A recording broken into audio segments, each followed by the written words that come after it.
నమస్కారం.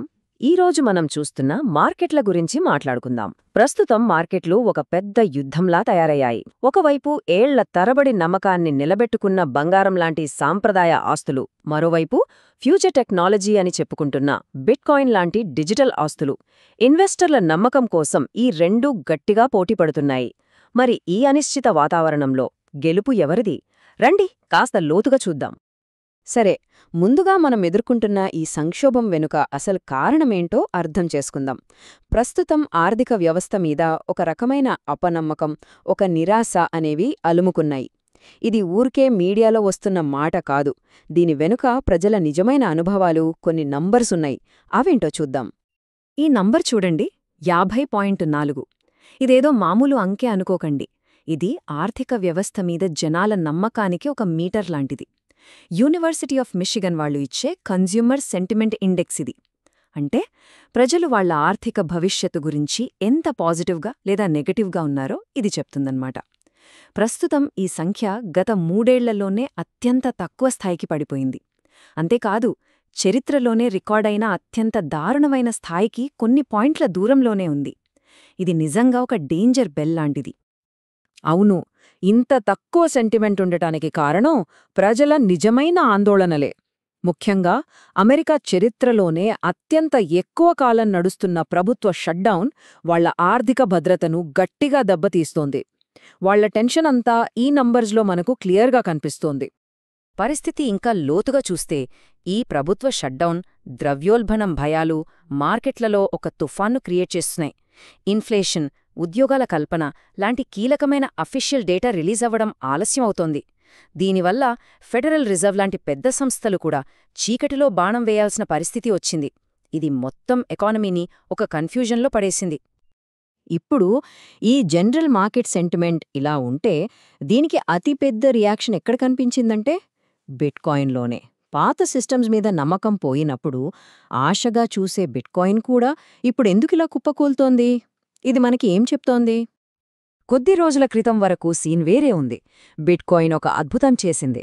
దాని ధర ఏకంగా $126,000 ఆల్ టైమ్ హైకి చేరుకుంది. ఇన్వెస్టర్లు పండగ చేసుకున్నారు. ఇదొక కొత్త ఆర్థిక శకానికి ఆరంభమని చాలామంది అనుకున్నారు. కాని ఆ శిఖరం నుంచే పతనం మొదలైంది. కాని ఆ సంతోషం ఎక్కువ రోజులు నిలవలేదు.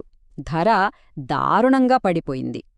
6 నెలల్లో ఫస్ట్ టైం సైకలాజికల్గా చాలా ఇంపార్టెంట్ అయిన $100,000 మార్క్ కంటే కిందకు పడిపోయింది. ఇది మార్కెట్లో తీవ్రమైన భయాందోళనలు సృష్టించింది. ఒకప్పుడు సేఫ్ అనుకున్న దానిమీదే డౌట్స్ మొదలయ్యాయి.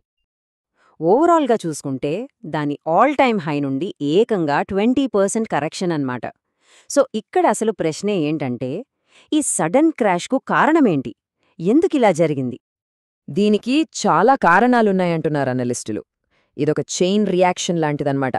ఫస్ట్, ఎప్పుడో తక్కువ ధరకు కొన్నవాళ్లు భారీ లాభాలు చూసి అమ్మడం మొదలుపెట్టారు. ఇది చూసి చాలా కాలంగా హోల్డ్ చేస్తున్న వాళ్లు కూడా అమ్మడం స్టార్ట్ చేశారు. అలా జూన్ నుంచి 1 మిలియన్కు పైగా బిట్కాయిన్లు మార్కెట్లోకొచ్చాయి. ఈ సెల్లింగ్ ప్రెషర్కు తోడు మార్కెట్లో భారీ లిక్విడేషన్స్ జరిగాయి.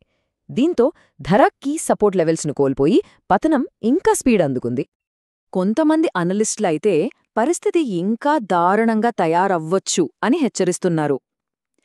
10x రీసెర్చ్కి చెందిన మార్కస్ థీలెన్ ఏమంటున్నారంటే, ప్రైస్ ఇంకా బాగా పడిపోయే ప్రమాదం ఉంది. ఒకవేళ అది $93,000 కంటే కిందకు వెళ్తే దాన్ని ఆపడానికి స్ట్రాంగ్ బయర్స్ లేరు. ఇది నేరుగా $70,000 స్థాయికి కూడా పడిపోవచ్చు అని ఆయన హెచ్చరిస్తున్నారు. అయితే అందరూ ఇలాగే అనుకోవట్లేదు. జేపీ మోర్గాన్ లాంటి పెద్ద సంస్థలు మాత్రం ఆశాజనకంగా ఉన్నాయి. వాళ్ల ప్రకారం మార్కెట్లో జరగాల్సిన నష్ట నివారణ, అంటే అప్పులు చేసి కొన్నవాళ్లు అమ్మేయడం లాంటివి చాలా వరకు అయిపోయాయి. ఇంట్రెస్టింగ్గా వాళ్లు గోల్డ్ని ప్రస్తావిస్తున్నారు. రీసెంట్గా బంగారం ధరల్లో వచ్చిన అస్థిరత ఇన్వెస్టర్లను బిట్కాయిన్ వైపు చూసేలా చేసిందని, ఇది రాబోయే 6-12 నెలల్లో బిట్కాయిన్ ధర పెరగడానికి హెల్ప్ అవ్వచ్చని వాళ్లు అంచనా వేస్తున్నారు. సరే, బిట్కాయిన్ కథ ఇలా ఉంటే క్రిప్టో ప్రపంచంలోనే దీనికి రియాక్షన్ ఎలా ఉంది? బిట్కాయిన్లో అనిశ్చితి పెరగడంతో ఇన్వెస్టర్లిప్పుడు ఆల్టర్నేటివ్స్ కోసం వెతుకుతున్నారు. ఇది ఇతర క్రిప్టో కరెన్సీలకు ఒక మంచి అవకాశంగా మారింది. ఈ టేబుల్ చూస్తే మనకొక క్లియర్ పిక్చర్ వస్తుంది. చూడండి, 2020 ఎండ్లో మొత్తం క్రిప్టో మార్కెట్లో బిట్కాయిన్ డామినెన్స్ దాదాపు 71%. అంటే మార్కెట్ అంతా దాని చుట్టూనే తిరిగేది. కానీ కొన్ని నెలల్లోనే మే 2021 నాటికి ఆ ఆధిపత్యం 43% పడిపోయింది. మరి ఆ గ్యాప్ని ఎవరు ఫిల్ చేస్తున్నారు? ఇథీరియం లాంటి కాయిన్స్ అన్నమాట. క్రిప్టో వరల్డ్లో ఒక కొత్త చాప్టర్ మొదలవుతోందని ఇది మనకు చూపిస్తోంది. దీంతోనే డీకప్లింగ్ అనే ఒక కొత్త మాట వినిపిస్తుంది. ఇంతకుముందు ఎలా ఉండేదంటే బిట్కాయిన్ ఒక ట్రైన్ ఇంజిన్ లాంటిది. అది ముందుకెళ్తే అన్నీ వెళ్తాయి, అది ఆగితే అన్నీ ఆగిపోతాయి. కానీ ఇప్పుడలా కాదు. ఇతర క్రిప్టో కరెన్సీలు వాటి స్వంత టెక్నాలజీ, వాటి ఉపయోగాలు కారణంగా బిట్కాయిన్తో సంబంధం లేకుండా ఇండిపెండెంట్గా పెరగగలవని నిపుణులంటున్నారు. వాటి ఫ్యూచర్ ఇకపై బిట్కాయిన్ మీద డిపెండ్ అవ్వకపోవచ్చు. ఈ పోటీలో ఇప్పుడు 2 పేర్లు గట్టిగా వినిపిస్తున్నాయి: ఇథీరియం మరియు సొలానా. ఇథీరియం దాని సెక్యూరిటీ, పెద్ద నెట్వర్క్తో ఆల్రెడీ ఎస్టాబ్లిష్ అయ్యింది. మరోవైపు సొలానా దాని స్పీడ్, తక్కువ ట్రాన్సాక్షన్ కాస్ట్తో కొత్త వాల్ స్ట్రీట్ లాగా దూసుకొస్తోంది. సో ఇది నమ్మకానికి, వేగానికి మధ్య జరుగుతున్న పోటీలాంటిది. ఓకే, ఈ క్రిప్టో గందరగోళం నుంచి బయటకొచ్చి చూస్తే ఇంకొంతమంది ఇన్వెస్టర్లేం చేస్తున్నారంటే వాళ్ళు వేరే దారి పట్టారు. ఈ డిజిటల్ ఆస్తుల మీద నమ్మకం పోయి మళ్లీ మన పాత నమ్మకమైన చేత్తో పట్టుకోగలిగే వాటివైపు చూస్తున్నారు.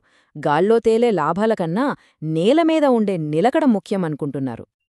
ఇక్కడ మళ్లీ బంగారం మెరుస్తోంది.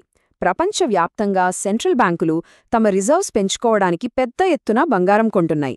దీనికి తోడు సాధారణ ఇన్వెస్టర్ల ఇంట్రెస్ట్ కూడా పెరగడంతో 1979 తర్వాత గోల్డ్కి ఇదే బెస్ట్ ఇయర్ కాబోతోందని అంటున్నారు.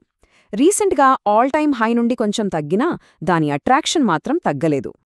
ఇక వెండి కథ అయితే ఇంకా ఇంట్రెస్టింగ్.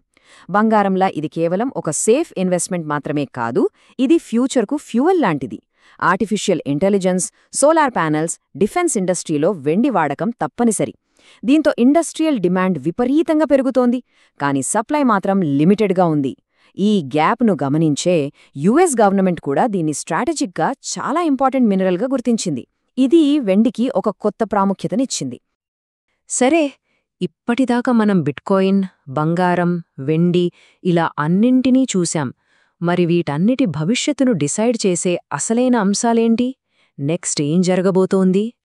రాబోయే రోజుల్లో మార్కెట్ డైరెక్షన్ను ఈ కొన్ని ప్రశ్నలే నిర్ణయిస్తాయి. ఫెడరల్ రిజర్వ్ వడ్డీ రేట్లు తగ్గిస్తుందా? తగ్గిస్తే ఇన్వెస్ట్మెంట్స్కు బూస్ట్ వస్తుందా? యుఎస్ డాలర్ బలహీనపడితే బంగారం, బిట్కాయిన్ ధరలు పెరుగుతాయా? ప్రభుత్వ షట్డౌన్ ముగిస్తే ఎకానమీ మీద మళ్లీ నమ్మకం వస్తుందా? ఈ ప్రశ్నలకు దొరికే సమాధానాలే అన్ని ఆస్తుల భవిష్యత్తును నిర్ణయిస్తాయి. అందుకే ఇన్వెస్టర్లు ఈ పరిణామాలను చాలా జాగ్రత్తగా గమనిస్తున్నారు. కాబట్టి చివరిగా మనమొక పెద్ద ప్రశ్నతో ఈ విశ్లేషణను ముగిద్దాం. ఈ కల్లోల ప్రపంచంలో అసలైన విలువ దేనికుంది? మన కళ్లకు కనపడని డిజిటల్ కోడుకా, లేక వేల ఏళ్లుగా మనతో ఉన్న ఈ భౌతిక లోహానికా? ఈ రెండింటి మధ్య జరిగే పోరాటమే మన భవిష్యత్తును నిర్ణయిస్తుంది. దీని గురించి ఆలోచించండి. మరో ఆసక్తికరమైన అంశంతో మళ్ళీ కలుద్దాం.